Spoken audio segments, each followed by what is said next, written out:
우리는 성공한 것처럼 보이는 방법은 터득했지만 스스로 성공했다고 느끼도록 삶을 꾸려 나가는 방법은 배우지 못했다. 보이지 않는 것에 대해 노력하지 않는다면 보이는 것을 유지하기는 어렵다. 안녕하세요. 따뜻한 책 한 잔입니다. 오늘 여러분에게 읽어드릴 책은 아무도 빌려주지 않는 인생책, 지은이 가우르 고팔다스, 옮기니 이나무, 발행 수호 서재입니다. 지난 5년간 인도 아마존 베스트셀러 자리를 지켜온 현대 구루의 영적 자기 개발서. 오늘날 인도뿐 아니라 세계에서 가장 영향력 있는 정신적 멘토이자 라이프 코치이며 수도승인 가우르 고팔다스의 첫 번째 저서. 10억 뷰가 넘는 그의 강연 영상들은 종교와 종파를 뛰어넘어 행복한 삶을 위한 경전이라 불릴 만큼 구독률이 높습니다. 삶의 다양한 측면과 인간의 조건에 대한 그의 가르침은 유머와 깨달음의 완벽한 균형을 이룬다는 평가를 받습니다. 무엇보다 행복의 점검이 주제입니다. 행복이 세상을 치유할 것이기 때문입니다. 주제별로 나뉜 각 장을 읽다 보면 우리 세대의 영적 스승의 내레이션을 듣는 기분입니다. 목소리 높이지 않고 삶의 길을 안내하듯이 단순한 언어 속에 심오한 의미가 담겨 있습니다. 삶과 화해하기를 원하고 온 마음으로 회복하길 원한다면, 특히 삶에서 부정적인 상황을 경험하고 있는 중이라면, 그리고 하고 싶은 일과 해야만 하는 일 사이에서 고뇌하고 있다면 이 책에서 해답의 실마리를 발견할 수 있을 것입니다. 그럼 지금부터 본문 일부를 낭독해 드리겠습니다.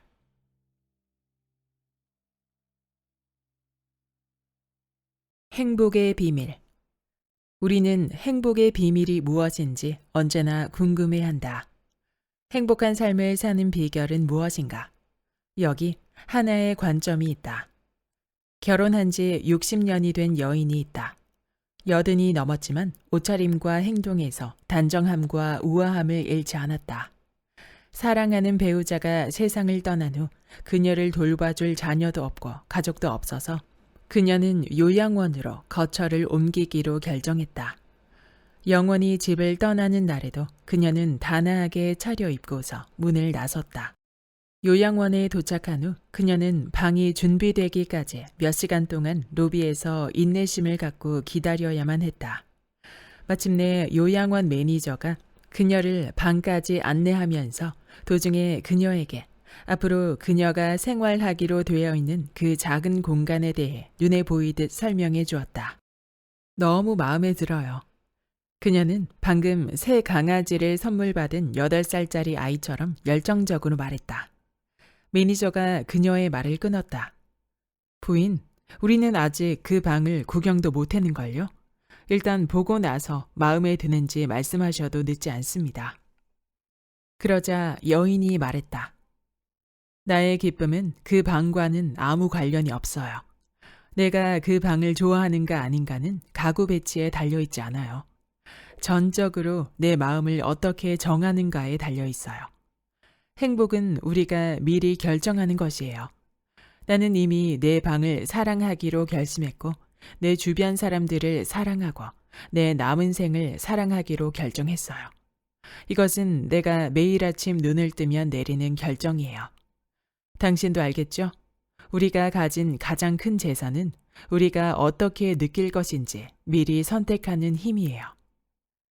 매니저가 놀라서 귀를 기울이는 동안 여인이 말을 이었다.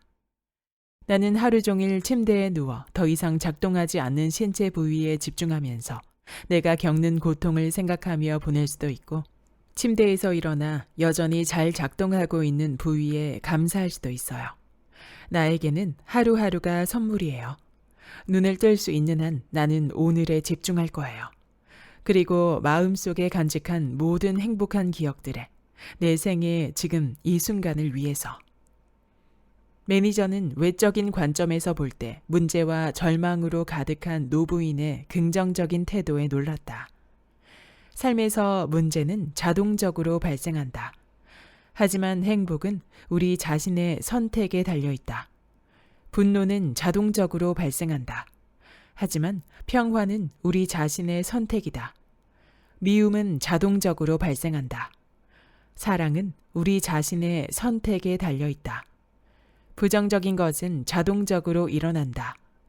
긍정적인 태도는 우리 자신이 선택해야만 하는 것이다. 불평은 자동이다. 감사는 우리 자신의 선택이다. 우리는 아름답게 불완전한 존재. 감사는 일시적인 기분이 아니다. 그것은 발달시킬 수 있는 마음의 상태이며 우리가 무한 긍정 에너지의 저장소를 이용할 수 있게 해준다. 감사는 두 단계로 이루어진다. 첫 번째는 세상에는 선이 존재하며 그 선이 우리에게 선물처럼 주어졌음을 깨닫는 것이다. 두 번째는 선이 우리가 아닌 다른 데서 온다는 것을 아는 것이다. 외부의 현실이 우리 자신의 현실에 은총 같은 선물을 주고 있는 것이다. 그들은 우리 가족일 수도 있고 친구나 자연, 심지어 신일 수도 있다. 우리는 감사할 것이 너무나 많다. 통계적으로 봐도 우리에게는 감사하지 않은 것보다 감사해야 할 것이 더 많다. 고마움을 모른다는 것은 삶의 축복을 잊어버리고 사람들이 우리를 위해 해준 친절한 일들을 무시하는 것을 의미한다. 감사를 받아들일 때 느끼는 것은 긍정적인 감정만이 아니다. 잠을 더 잘 자게 되고 더 많은 친절을 표현하는 능력을 갖게 된다. 더 살아있다는 느낌, 나아가 더 강한 면역 체계를 갖게 되는 것 모두가 감사의 이점이다.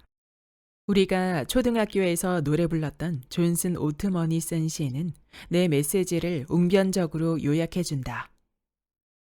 삶의 파도에 흔들릴 때, 모든 것을 잃었다고 생각하고 좌절할 때, 네가 누려온 많은 축복을 세어보고 하나씩 이름을 지어보라. 그러면 신이 하신 일에 놀라게 되리라.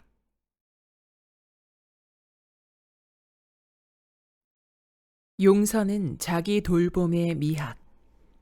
오랫동안 지속되고 지속 가능한 관계를 유지하는 매우 중요한 비밀은 용서이다. 용서를 구하고 용서를 하는 것. 당신이 틀렸을 때 미안하다고 말하면 당신은 정직하다. 확신이 서지 않을 때 미안하다고 말하면 당신은 현명하다. 그리고 당신이 옳을 때 미안하다고 말하면 그것은 당신이 옳은 것보다 관계를 더 소중하게 여긴다는 것을 의미한다. 그것이 자기 돌봄의 미학이다. 시험이든 관계든 어떤 일에 실패했을 때 나는 자신이 실패자라고 생각할 수도 있다.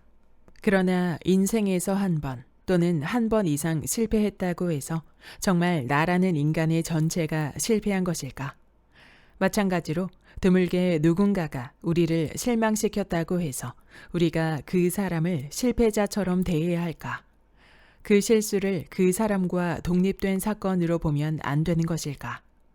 인간 모두가 타인의 눈에는 감추어진 도전을 겪고 있고 우리는 그것을 볼 수 있는 공감의 렌즈가 필요하다. 이것은 우리가 신체적, 정신적 학대를 참아야 한다거나 분별 있게 대처하지 않아도 된다거나 누군가가 잘못되었을 때 그것을 바로잡을 필요가 없다는 의미가 아니다. 하지만 용서를 실천하기 위해서 우리는 그 사람과 그 사건을 분리하는 법을 배워야 한다. 사람을 문제에서 분리하는 것은 우리가 그 사건을 설명하는데 사용하는 언어에서부터 시작된다. 이것은 내 문제야 라고 말하는 것은 자신에게 죄책감을 느끼게 하고 시간이 흐르면 열등감이 생길 수도 있다. 우리는 상황에 대처할 만큼 자신이 충분히 강하지 않다고 생각할 수도 있고 그렇게 함으로써 자신의 문제들에 대해 우울해질 수 있다. 또는 이것은 너의 문제야 라고 말하는 것은 상대방을 화나게 한다. 우리는 누군가를 손가락으로 가리키며 이건 내 문제가 아니라 너의 문제야 라는 말을 얼마나 자주 했던가. 나는 평화로운 마음 상태에서 그런 말을 하는 사람을 본 적이 없다. 상대방을 비난하는 것은 분노의 소용돌이로만 이어질 뿐이다. 반면에 이것은 문제이다 라고 말하는 것은 문제를 그것과 관련된 사람과 구분한다. 이러한 분리는 우리가 그 사람을 용서할 수 있는 힘을 줄 뿐만 아니라 문제를 효과적으로 다루는 데 도움을 준다. 나는 2년 동안 아버지에게 한마디도 말을 하지 않았었다. 우리는 서로 의견이 약간 달랐는데 아버지는 내 앞에 엎드려 머리를 내 발에 파묻고 울면서 아들아, 제발 나에게 말 좀 해봐 하고 애원하셨다. 나는 그 요청을 차갑게 무시했다. 어머니는 아들아, 너의 아버지잖니. 제발 아버지에게 그러지 마 라고 하셨다. 어머니가 그렇게 말씀하셨기 때문에 나는 아버지에게 말을 하기 시작했다. 1996년부터 2009년까지 매년 나는 부모님을 뵈러 집에 갔고 그때마다 나는 이렇게 말하고 싶었다. 아버지, 죄송해요. 아버지에게 그렇게 하지 말았어야 했어요. 하지만 내가 집에 갈 때마다 나의 에고가 나에게 말했다. 내가 옳았어. 왜 내가 미안하다고 말해야 해? 그날 밤 어머니로부터 전화를 받았다. 아버지가 돌아가신 것이다. 아버지는 파킨슨병 환자였다. 나는 장례식에 갔다. 마지막으로 아버지의 발에 머리를 파묻던 기억이 난다. 그리고 아무도 모르게 눈물을 쏟았던 기억이. 그 눈물과 함께 나는 말했다. 아버지, 너무너무 죄송해요. 아버지에게 그렇게 하지 말았어야 했어요. 사람들이 얼마나 오래 우리와 함께 있을지 우리는 결코 모른다. 그리고 단지 어떤 일이 일어났다고 해서 가장 놀라운 사랑의 경험을 망칠 수는 없다. 용서는 의미 있고 깊고 진실한 관계의 토대이다. 누군가 당신에게 상처를 주었다면 놓아주고 당신이 누군가에게 상처를 주었다면 미안하다고 말하는 것이 관계를 심오하고 의미 있고 깊게 만드는 것이다. 당신이 미안하다고 말할 때 그것이 당신이 틀렸다는 것을 의미하지 않는다. 그것은 단지 당신이 옳은 것보다 그 사람과의 관계를 더 소중하게 여긴다는 것을 의미한다. 선택해야 한다. 당신은 무엇을 원하는가? 옳은 것인가? 아니면 사랑인가? 만약 사랑을 원한다면 비록 당신이 옳을지라도 때때로 미안하다고 말해야 한다. 가슴을 타인의 노래로 채우지 말라. 카탁춤을 배우는 어린 소년이 연습 중에 자주 발을 헛디뎌 비틀거렸다. 좌절감을 느낀 그는 스승에게 와서 물었다. 저는 언제 다른 제자들처럼 멋지게 춤을 출 수 있을까요? 저는 언제쯤이면 박자를 따라잡으며 모든 동작을 우아하게 펼쳐 보일 수 있을까요? 스승이 대답했다. 네가 연습 중에 동료 학생들을 쳐다보는 것을 멈추면 그렇게 될 수 있다. 기억해라. 너는 그들과 경쟁하고 있는 게 아니다.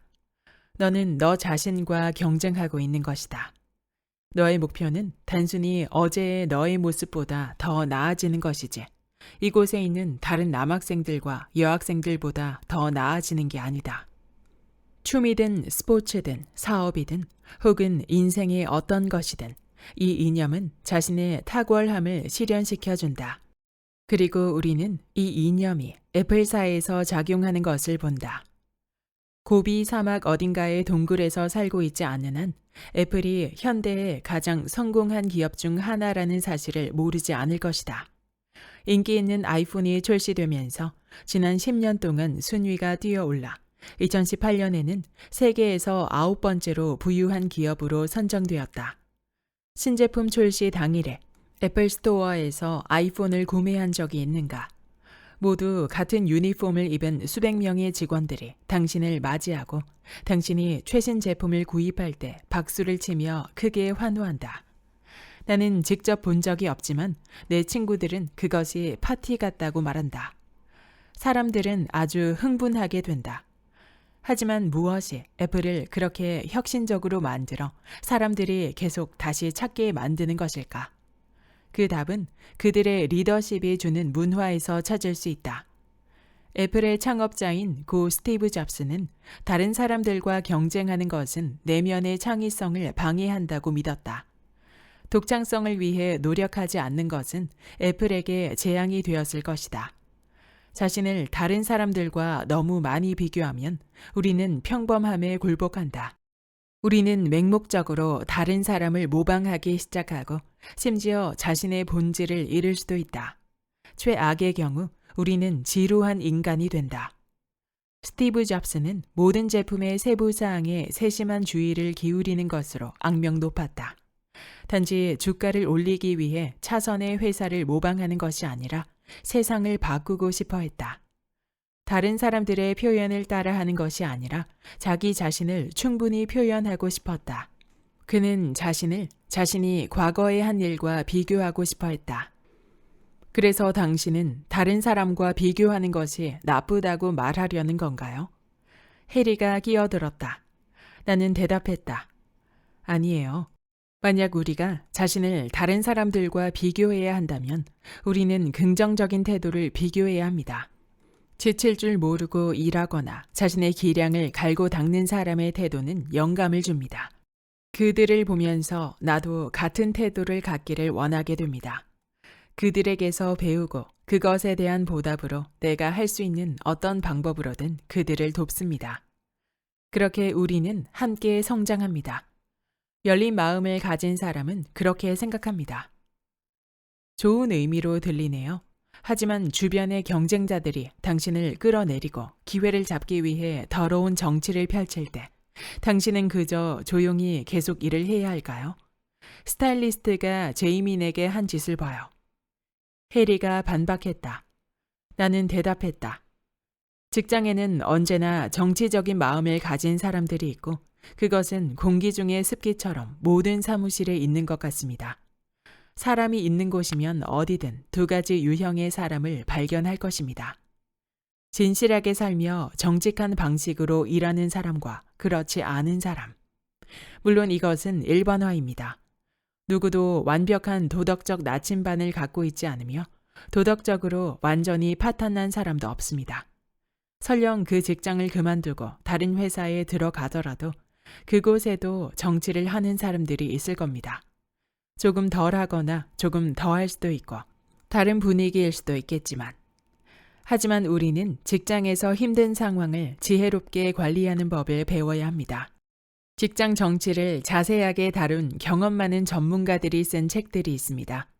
그 책들을 읽어보는 것도 좋지만 중요한 것은 정치적이 되기보다는 자기 탁월함을 얻기 위해 끊임없이 자기 개발에 힘쓰는 것이 더 낫다는 것입니다. 제이민의 경우처럼 극단적인 경우, 상사와 동료의 부정적 성향에 계속 둘러싸여 있는 것이 더 이상 불가능할 때 앞으로 나아가는 것이 더 좋습니다. 물론 다른 선택의 여지가 있는 경우에. 까마귀가 부리에 고기 한 조각을 물고 하늘을 날며 앉아서 먹을 곳을 찾고 있었다. 그때 갑자기 독수리 떼가 보였다. 까마귀는 목숨을 지키기 위해 점점 더 높이 날기 시작했다. 그러나 독수리들은 놓치지 않고 계속 쫓아왔다. 까마귀가 처한 곤경을 보고 높은 나무에 앉아있던 현명한 늙은 부엉이가 까마귀에게 물었다. 너 왜 그러니? 몹시 불안해 보인다. 왜 그렇게 공포에 질려 날고 있니? 까마귀가 대답했다. 저 독수리들을 봐.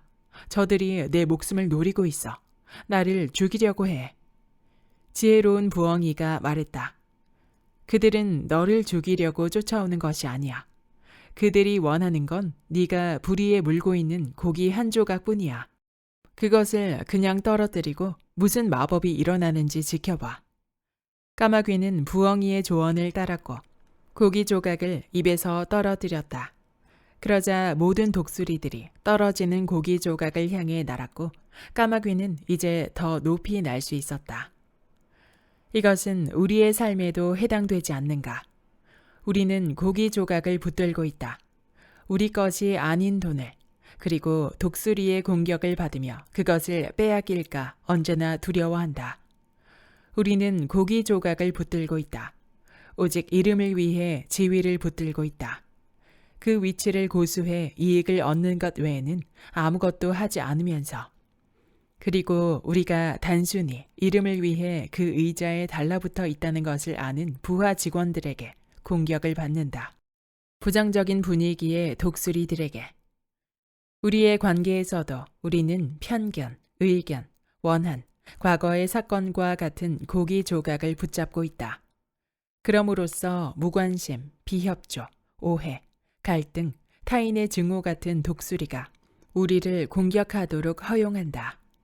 개인적인 삶에서도 우리는 나쁜 습관, 우리의 조건, 안전지대, 안정감, 그리고 정착 같은 고기 조각을 고수하다가 안일함, 무기력함, 부정적인 생각 같은 독수리에 의해 공격을 받는다.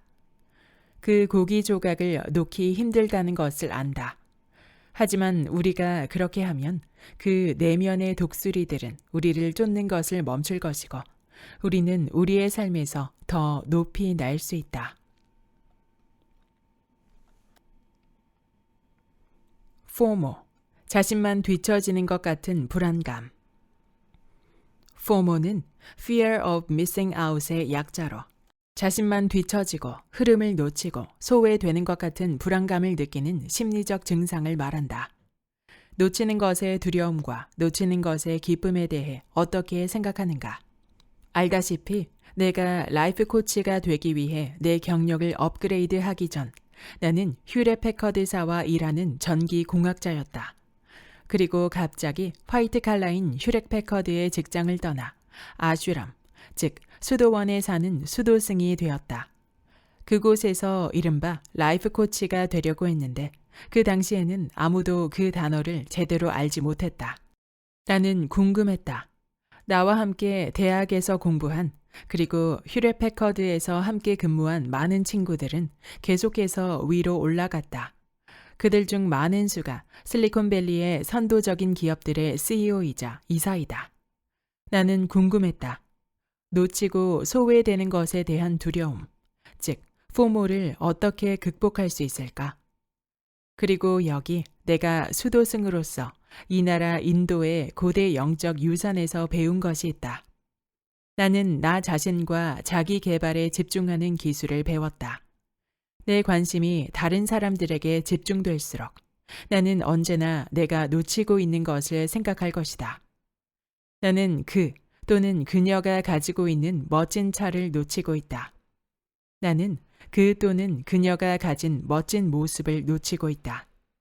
나는 그 또는 그녀가 보내는 멋진 휴가를 놓치고 있다.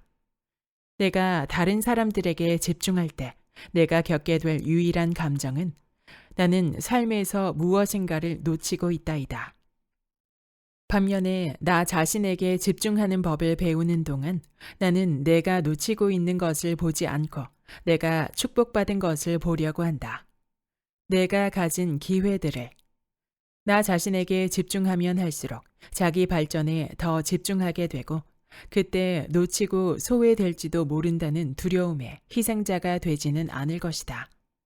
오늘날 소셜미디어의 문제는 모든 사람의 사생활이 공개된다는 것이다. 따라서 당신은 뭄바이에 앉아서 싱가포르에서 즐거운 시간을 보내고 있는 친구를 보고 있다. 싱가포르에서 지내는 그에게 더 집중할수록 뭄바이에서 보내는 당신의 시간을 즐길 수 없게 된다.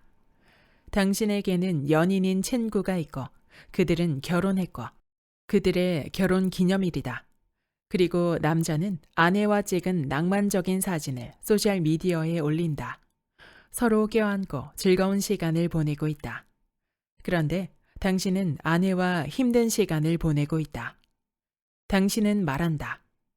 이 남자는 멋진 관계를 맺고 있군. 나는 그런 낭만적인 관계를 놓치고 소외되고 있어. 그건 바보 같은 짓이다. 그렇게 로맨틱한 사진을 올린 그 남자와 그 여자가 그날 오후에 지독한 싸움을 했다는 사실을 모르니까. 우리가 다른 사람들에게서 우리 자신으로 관심과 초점을 옮겨야만 이 포모 사고방식을 효과적으로 다룰 수 있다. 이것이 내가 포모를 다루는 방법이다. 만약 내가 실리콘밸리에 있는 내 친구에게 초점을 맞추었다면 나는 신이시여, 나는 뭔가를 놓치고 있어요. 라고 생각했을 것이다. 여기 나는 인생 상담가이다. 수백만은 아니더라도 수천 명에게 다가가 내 역할을 다하기 위해 노력하고 있으며 내가 하고 있는 일에 완전히 만족하고 있다. 어떻게 하면 우리 주변의 세상에 의해 정신이 흐트러지지 않고 우리 자신에게 집중하기 위해 내면을 들여다볼 수 있을까? 나는 우리가 살아가면서 하는 모든 일에는 연습이 필요하다고 생각한다. 타이거 우즈는 당신의 성공 비결은 무엇인가? 라는 질문에 세 단어라고 답했다. 첫 번째, 연습. 두 번째, 연습. 세 번째, 연습. 당신은 무엇인가를 연습할 때 그것을 더 잘하게 된다. 우리 자신에게 집중하고 주위 환경에 휘둘리지 않는 것에 대해 말할 때 우리는 과연 얼마나 많이 연습했는가? 우리는 지금까지 주변의 모든 것에 정신이 팔리는 연습을 했을 뿐이다. 우리는 오직 다른 사람들에게 집중하는 것만 연습해왔다. 단지 그가 가진 것 또는 그녀가 가진 것을 보는 연습을 했을 뿐이다. 우리는 자신이 가진 것에 집중하는 연습을 한 적이 없다. 그래서 이 나라의 영적 문화와 역사가 우리에게 가르쳐 주는 것이다. 산스크리트어로 사다나라고 불리는 연습, 즉 명상이 그것이다. 만트라 명상, 기도 명상, 그 밖에 다양한 영적 수행이 그것이다. 이것들은 외부 세계에서 당신을 내부 세계로 데려가기 위한 도구이다. 하루 15분이든 하루 10분이든 혹은 20분이든 당신이 실제로 하고 있는 것은 외부 세계뿐만 아니라 내면 세계에도 집중하도록 마음을 훈련시키는 일이다. 주의를 밖에서 안으로 이동시키기 때문에 영적 수행은 매우 강력하다.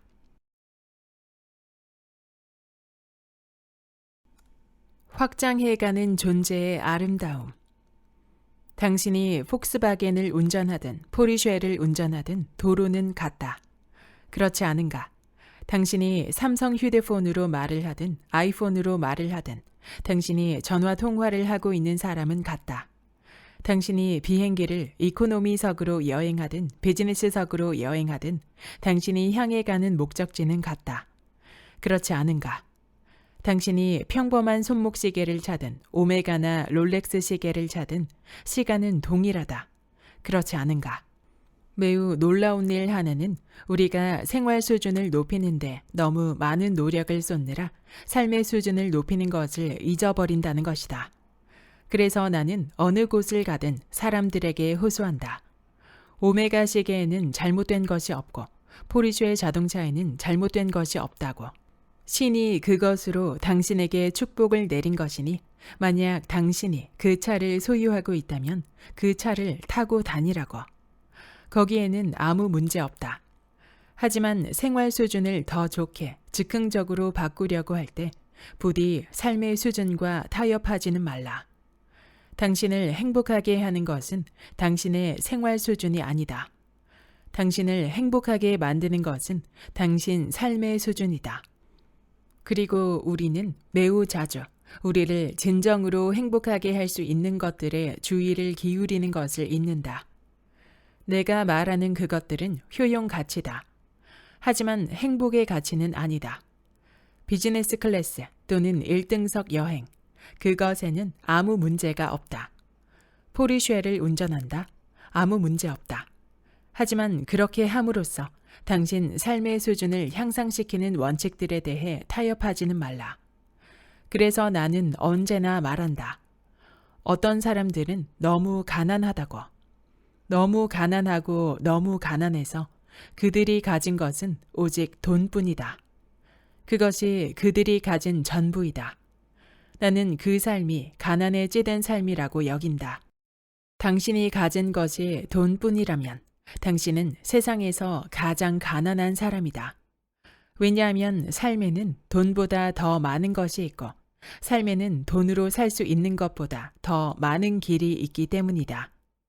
내가 여러 번 말하는 이유가 그 때문이다. 만약 당신이 얼마나 부자인지 알고 싶다면 눈물을 흘려보라. 그래서 그 눈물을 닦아주기 위해 얼마나 많은 손이 오는지 보라. 우리의 행복과 삶의 질을 높이는 것은 물질에 있는 것이 아니라 사람에게 있다. 관계에 있다. 가슴에 진정한 만족감을 가져다 주는 것은 의미 있고 진심 어린 사랑의 유대감이다. 마음에 진실한 기쁨을 가져다 주는 것은 관계를 통해 우리가 공유하는 의미 있는 사랑의 나눔이다. 얼마나 큰 역설인가. 우리는 단지 생활 수준을 높이고 더 좋게 하는 일을 열심히 쫓느라 가장 큰 만족감을 가져다 주는 것은 간단히 무시한다. 이스라엘에는 사해와 갈릴리호라는 두 개의 유명한 호수가 있다. 사해는 35%에 달하는 매우 높은 염분 함량을 가진 호수로 이는 보통 바닷물의 거의 5배이다. 이러한 높은 염도는 사람의 몸이 물 표면에 뜰 수 있을 뿐만 아니라 이 호수에 물고기, 해초, 바다 동물 등 생명체가 전혀 존재할 수 없음을 의미한다. 이 호수에는 말 그대로 아무것도 살지 않으며 그래서 이름이 사해가 되었다. 사해의 바로 북쪽에는 갈릴리호가 있다. 그러나 사해와는 완전히 다르게 갈릴리호는 물고기가 많으며 풍부하고 다채로운 해양 생물로 인해 눈부시다. 실제로 갈릴리호에는 20종이 넘는 다양한 어종이 있다. 그런데 두 호수가 같은 지역에 있고 두 호수 모두 같은 수원인 요르단 강에서 물을 공급받는다. 그러나 한쪽은 생명으로 가득 차 있고 다른 한쪽은 죽어 있다. 의문은 당연히 그 이유가 무엇인가이다.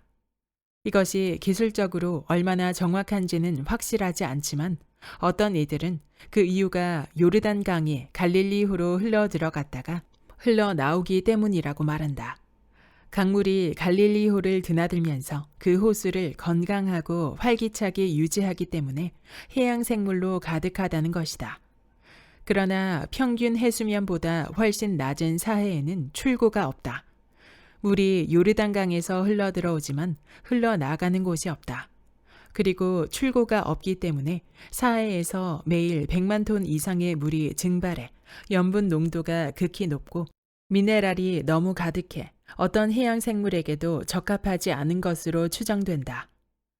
삶도 참으로 비슷하지 않은가?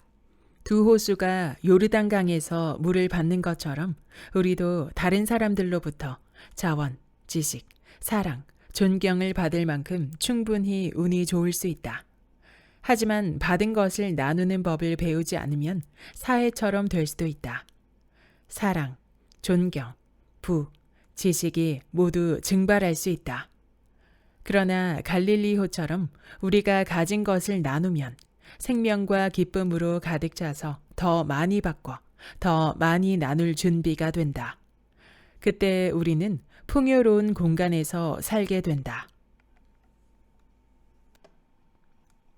여기까지 아무도 빌려주지 않는 인생책의 본문 일부였습니다. 이 책의 저자 가우르 고팔 다스는 인도에서 가장 영향력 있는 정신적 멘토이자 라이프 코치이며 수도승입니다. 현재 유튜브 채널 구독자 수가 477만 명이며 많은 강연 영상을 통해 더욱 유명해진 인물이기도 합니다.